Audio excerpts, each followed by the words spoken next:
Guys, today we've got a huge update for sneakers dropping very soon. Another luxury designer brand has been caught scamming again. Whatever happened to Kanye West's school? Welcome to the midweek re-up. Nothing really has been going down in terms of sneaker releases, so there's no need to do a release recap, but we do have some interesting stuff that is upcoming, and of course some interesting stories to get into. So let's kick it off with one of those interesting stories. Kanye West's school. I came across this post on IG this week, and it really got me thinking about Kanye West's school, because I had heard vaguely like a few rumblings about it back in the day, but I had no idea what went on at this school, the details of it, and if it's still around today. So I did some research and looked into it a bit, and it's far more unbelievable than I thought. So for those of you who didn't know, Kanye West started a school back in 2021 called the Donda Academy. Now this was an unaccredited Christian school for pre-kindergarten through 12th grade. Now, some interesting things that I found out about this school was, first of all, it cost $15,000 a year, and the school uniform for these kids was head-to-toe Yeezy and Balenciaga. Like, you can see some of these shots here. We got the kids wearing like some Yeezy Balenciaga pants, some Yeezy foam runners, and then of course the Yeezy Gap Balenciaga t-shirts. It was all black. They had to wear this, and I guess it's kind of cool because like back then, this full outfit probably would have resold for thousands, like back in that era when this was brand new. Another interesting thing is that they had an actual basketball team, which was pretty good. Like, they had some really good players in this team, and Kanye West used to attend games and stuff like that. The uniform was also custom. He made like jerseys. Obviously, they were all wearing Yeezy sneakers like the 500s and the Yeezy basketball shoes. Potentially an inspiration for the Adidas and Ye to actually get into basketball shoes to begin with. So what did these kids do at school? What kind of lessons were they being taught? What was the curriculum? Well, it was daily Bible studies, visual arts, film, choir, and parkour. That is not a joke. Like, they actually did parkour as a course, as a subject. The school was unaccredited because apparently schools in California don't actually need to be accredited to have a license. And at its peak, when it had the most amount of students, they almost had 100 students. They had 16 teachers working there, and there was a bunch of like celebrities, kids that were going to this school as well. Like, this was in LA, so I imagine they were kind of like, you know, they're all kind of around there. But here's where things get interesting. The reason why so many people had no idea that this school existed, myself included, like, I had only heard random things and maybe seen some posts, but I never really knew that it was like a proper school and they were actually doing it. Well, it's because everybody had to sign NDAs. Teachers,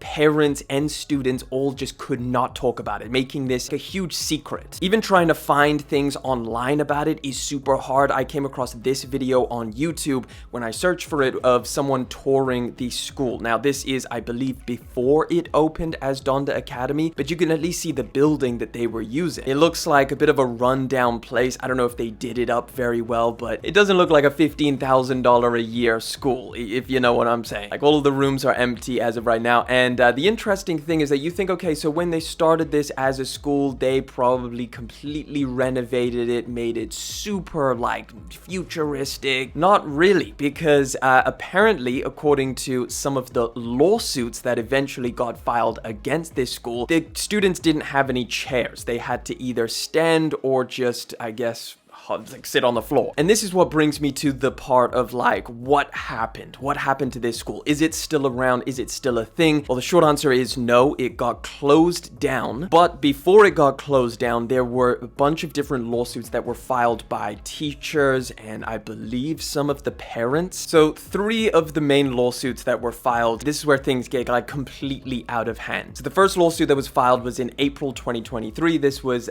by the teachers Cecilia Haley and Shekari Byers, and their allegations were kind of retaliation because I think they got let go. But in the lawsuits, they were talking about unsafe, unregulated, and unsanitary conditions for the kids. Like, there was no janitors, no nurses, improper meal provisions. We'll get into that because that's crazy. So apparently they could only eat sushi for lunch, which is so random. But Kanye West was apparently spending $10,000 a week providing delivering this sushi to the students. According to another lawsuit, this time by the assistant principal, Isaiah Meadows, he sued for wrongful termination because he said that he got fired because he was raising concerns about the unsafe conditions. But he was saying that there was no glass in the skylights and like rain was coming through, which caused mold issues. He said that there was faulty exposed wiring all over the place. And he said that it almost nearly caused a fire as well. There was no hot water and sewage septic tanks were like continuously overflowing like on a regular basis. And then in 2024, there was another lawsuit that was filed, this time by an ex-employee, and he said some crazy stuff. So apparently it was a completely hostile work environment. There was discrimination and retaliation. He alleged that Kanye West threatened to build a jail, shave students' heads, and lock them in cages. Now, out of these 3 lawsuits, 2 of them are ongoing, and one of them was settled in March this year, so a few months ago. But none of those lawsuits actually caused the closure of this school. What caused the closure was in 2022, where he went on the Twitter rampage where he made all of those anti-Semitic comments, and that's eventually what closed down the school. I think he was doing it, I think it was like October 27th, which was like right around that time. They basically just sent an email out to all of the parents saying there's no school tomorrow. We are planning on reopening in 2023, but obviously they never did. This is an abandoned project, and you don't hear anything about it now anymore. Like Kanye West doesn't talk about it. It doesn't seem like he's tried to reopen it. Everything just gone. The only thing that is left of this school are the lawsuits. So there you have it. I thought that was just super interesting. I had to talk about that because it was just like crazy when I was looking into all of this stuff. I thought, yeah, there's probably a lot of people who have questions about this. Either way, let's keep it moving. And I want to quickly run through a couple sneaker releases that we have for like huge updates that are happening right around the corner. First one is dropping today, and I had no idea. This is kind of like a shock drop type thing. It's the Air Jordan 5 Wings, which is, yeah, July 16th. The interesting thing about this pair of shoes, it is loaded up to the Nike sneakers app. You can see over here, $215. It's limited to just over 7,000 pairs. Now, it's also only loaded up for the sneakers app for you guys out in the US, so I'm not entirely sure if these are going to be dropping globally or if they've just been delayed, but I thought I would mention it. I don't think you'll see this video by the time this pair of shoes drops, but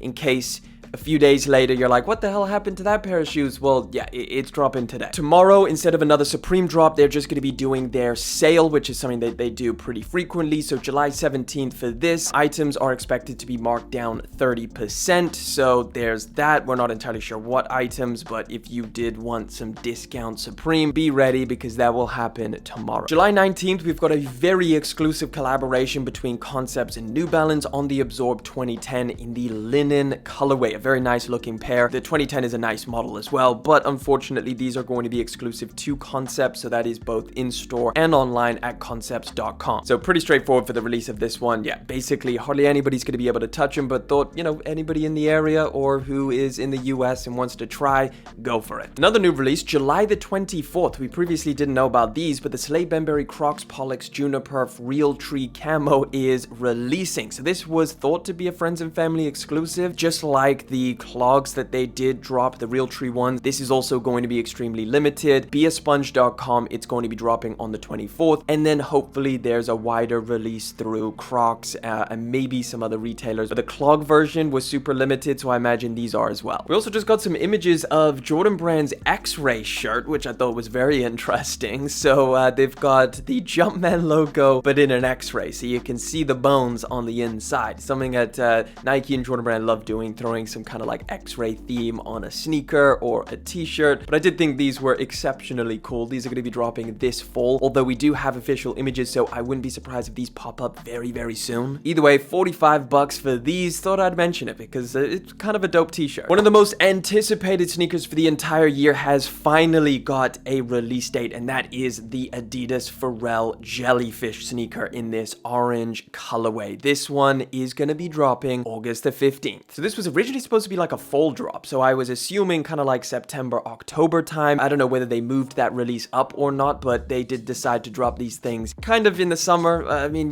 it's kind of, what is that, like fall, maybe? Not entirely sure, but yeah, this is a great pair of shoes. A lot of people super excited. I did do kind of a review or like an initial impressions, which is up on the channel, so if you do want to check that out, feel free. It's an interesting one, and it's $300, so I think that's the main sticking point, but other than the price tag, like, the shoe is decent. Sheesh, what the hell is Jordan Brand trying to do? They just created, apparently, a pair of Timbs, but in the Jordan 1 variant. This is the Jordan 1 Brooklyn, I think they call it. It's like a huge platform shoe with just a Jordan 1 slapped on the top, and this is the... I guess the Timberland version. These are going to be dropping this fall if anybody's interested. It's a wild pair of shoes. If there's any of you that have tried this pair of shoes, please let me know down in the comment section. Let me know what it's like and if you like it. It does seem pretty premium though. You got like gold plated on the toe box and same thing for the Wings logo at the back. Leather looks decent as well. Crazy shoe. We just got our first in-hand looks at the Salehe Bembury New Balance 1000, looking just like we expected. Crazy. So this is it, full detailed imagery. I mean, it's a wild pair of shoes, but if you do like that Salehe Bembury aesthetic, I think you're going to like this pair of shoes because the materials look cool. It's interesting. Like the 1000 model has like so many different layers of paneling. I think it really works with Salehe Bembury's color choices. You got cork insoles, which makes it like a significant change up from your standard pair. You've got like labels on it. Crazy use of materials where you've got like insane meshing around the side, tumbled leather, suede, wild pair of shoes. Now, unfortunately, we don't have a release date for these, just at some point pretty soon now that we've seen this, but yeah, let's keep it moving. We also just got first looks at the Nike Dunk Low Verdudo Mountain. This is a little bit of neon green action, a little tennis ball action. It's pretty straightforward. This pair is just, yeah, all over suede, all over light green, blue Nike swoosh, and then you do have some gum for the midsole and then black for the outsole, some pink Nike branding around the back. Vertigo Mountains on the reverse of the tongue. Not bad, nothing I'm going crazy for, but these are going to be dropping this fall at some point. No specific release date. This one could be very interesting. We're getting a Yu-Gi-Oh! Nike Air Max 95. This is dope. So these we do actually have a release date for. It's going to be September the 12th for a collection, apparently. All we know is that there's definitely going to be a pair of Air Max 95s, probably a bunch of other stuff, like maybe even some clothing to go along with it, maybe another sneaker model as well. Also interesting to mention that one of the pairs is expected to be in white, wolf gray, dark smoke gray, cool gray, which kind of reads similar to the neon, so we're maybe expecting something similar to that. Either way, as of right now, we don't have much to go off of, just the fact that it's coming later down the line. So as soon as we get any actual images or something a little bit more solid, I'll let you guys know. On Sunday, we spoke about Caitlin Clark's new colorway of the Kobe 6 Protro that they're doing in October. Well, she also just debuted a really cool pair. This is the Cookie Monster PE. We have no idea if it's ever actually going to release, but the actual shoe itself is pretty dope. So I don't know how much you can see from these images, but the laces have like a fluffy texture to them, and then the tongue is like the cookie, I guess, because it's like brown with the black in there for like chocolate chips, and then obviously the rest of the shoe is just entirely the Cookie Monster color. I would definitely like to see a release of this. This has got to be like one of the coolest ones. I love when they do like cool little, I guess, inspired by colorways on the Kobe 6 Protro, like we got the Grinches and stuff like that. This is dope. Hopefully, we'll see, but no news as of right now, so if we get any more updates, I'll let you know. Sticking with Kobe's, we just got a first look at the Nike Kobe 3 Protro Halo, the model's first ever Protro release, looking wild. So it comes with like a little tech pack on, I guess like this little tag over here. And this is the only shot that we have. So you can see it's just got like this huge rubber cage on the side, crazy midsole to match. It's interesting. It's definitely more of a basketball performance style shoe. I don't know if anybody has any like kind of fond memories of this sneaker or has played in it or likes it. I'm sure you're gonna like it, but like certainly not for casual like how some of the Kobe 6s and other Kobe models have crossed over. Now it does have some updates, an updated tongue padding, updated mesh, a full-length Zoom Air Strobel, Cushlon 3.0, and improved traction. A release date is expected for August 23rd, 2025, Kobe Bryant's birthday. $210 for these. Let me know what you think. We also just got a little update for the new Nigel Sylvester Air Jordan 4 sale, which is that pair that we thought was supposed to release this year, or at least that's what we're assuming, because we know that there was this fire red colorway that was supposed to be dropping. Apparently now it's more for Sale and Cinnabar, which is a different color of red. The mock-ups do make it look very similar to the pair of shoes that we all thought was going to be dropping this year, which is this one. I guess the only shots that we did see was it heavily covered up, so it is hard to kind of be like, yeah, that's the shoe that we thought, it's a fire red spin. But Cinnabar apparently is part of the color code, and this is what it should look like. Same thing with that brick texture around the mudguard, mini swoosh of course, and then with these color schemes, which still phenomenal, looks great. Now the big update is that this is going to be dropping next year, not this year, during the summertime. But yeah, I'm excited for this. I'm sure a lot of other people are as well. Nigel Sylvester continues to kill it with Jordan Brand. Another summer release for next year, the Air Jordan 1 High Flight Club confirmed. This is a speculative mock-up though, based off of the color code. Apparently it's going to be like a denim type material, or at least some kind of canvas. It's going to have some reflective elements and a red wings logo, but again, this is a speculative mock-up, so we're not entirely sure. That's all we have as of right now, so we're getting more updates, I'll let you know. Also an update for the FRGMNT Union Jordan 1 pack that they're going to be doing 3 different colorways. We actually got a release date for that now, February the 5th, 2026. So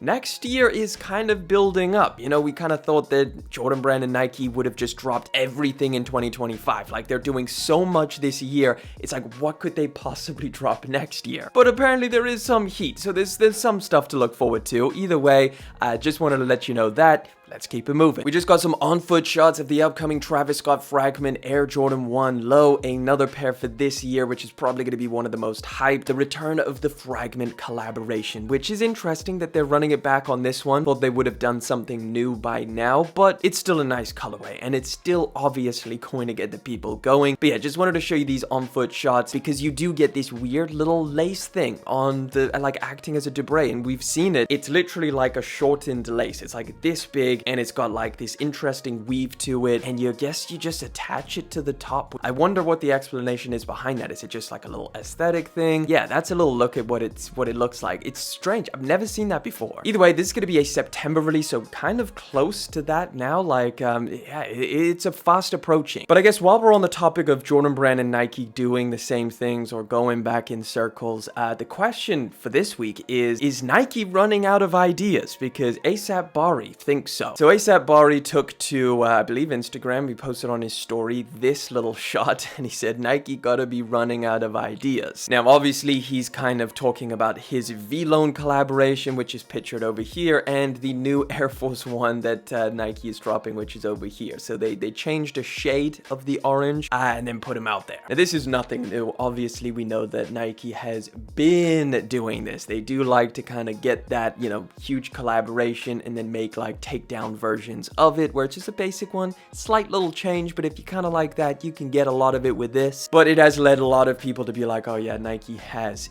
run out of goddamn ideas. And yeah, I think just a lot of people are really going after Nike at the moment. If it's not about like their lack of innovation, it's about the decline in quality, which seems to be a common thing that I keep hearing from people. Either way, let me know what you think about this down in the comment section, but let's keep it moving. Thinking with Air Forces, this one's at least pretty interesting. We've got a Realtree, I guess it's not an official collaboration, but it's just a Realtree Air Force One that's going to be dropping this fall, October 3rd to be exact. You got the Realtree panels, and obviously this is made fully of that kind of canvas material, which is interesting. Not a bad looking pair of shoes, to be honest. I do kind of like it. I just wish that maybe they do like a white version or something, just so we could really see that camo aspect. Either way, $120 for these. Let me know what you think. Would you wear them? Couple different samples to take a look at, which potentially, who knows, maybe could release in the future. But the first one is a Nigel Sylvester brick by brick sample, which we know is not going to be releasing because this was, I guess, in the lead up to the final product, which we saw. But it is interesting to kind of take a look at this and which one do you prefer? What we actually got or these things? There's not too much in it, but it definitely looks like the final pair was very like fully fleshed out. This one does seem like a first sample, which it is. You do get reflective piping, I think, unless that's just white, like the white edges of the leather. leather. You don't get any of that brick texture, which I feel really added to this sneaker. But yeah, just wanted to show you this sample. It's obviously never going to release. This was the first one that they did in the creation of those. But a sample that potentially could release is this. Did we just get a first look at the all black Travis Scott Jumpman Jack, the black cat version? This is him wearing them on stage. Very hard to see because it's like, you know, super dark in a concert, but this is what they look like. Just imagine a Jumpman Jack sneaker, but all black, and that's what these should look like. Hey, maybe it could be a little Oakley collaboration. Why not? He's been doing that with a lot of clothing and merch, so could that cross over to the sneakers? That'd be interesting. Final story. This one's crazy because we have been speaking about the whole like luxury fashion scandal. I made a whole video talking about when all of the Chinese manufacturers took to TikTok and started accusing all of these luxury brands of not producing their stuff in Europe like they claim. They produce it all in China, ship it to Europe, put a tag on it, and then say that it's made in Europe. Well, there's some more compelling evidence for that because Loro Piana just got linked to labor exploitation. So Loro Piana, if you didn't know it, it's a big luxury brand, part of LVMH. So, you know, part of the brand that owns like all of the luxury brands. So it's Italian, and according to Italian prosecutors, which honestly, the Italian prosecutors are kind of doing the Lord's work, because they found out about Dior producing their handbags for like $35 in China and then selling it for like $2,800. They went after, I believe, who else was it? Armani as well. And now they're going after Loro Piana. So apparently thousands of its cashmere jackets were made in illegal Chinese-owned workshops on the outskirts of Milan. Another one that is added to the list. And honestly, at this point now, like there's got to be people who, I don't know, really liked buying designer luxury fashion are kind of looking at this like, this is kind of weird at this point. Like they're all just kind of cooking the books and doing weird stuff. At this point, are you questioning all of these designer brands and their ethics and the way that they're producing their stuff and the fact that they potentially could be lying? I don't know. Let me know if you're someone who buys designer stuff and how you kind of go about all of this recent news about the crazy stuff that these designer brands do. Let me know in the comments, but that is the final story for today. Don't forget, we do this every single Wednesday and every single Sunday. We go over the latest news, the latest releases. So to make sure that you're always in the loop, subscribe to the channel. And of course, if you do want to catch another video, I'll throw one up in the top left corner. Check it out.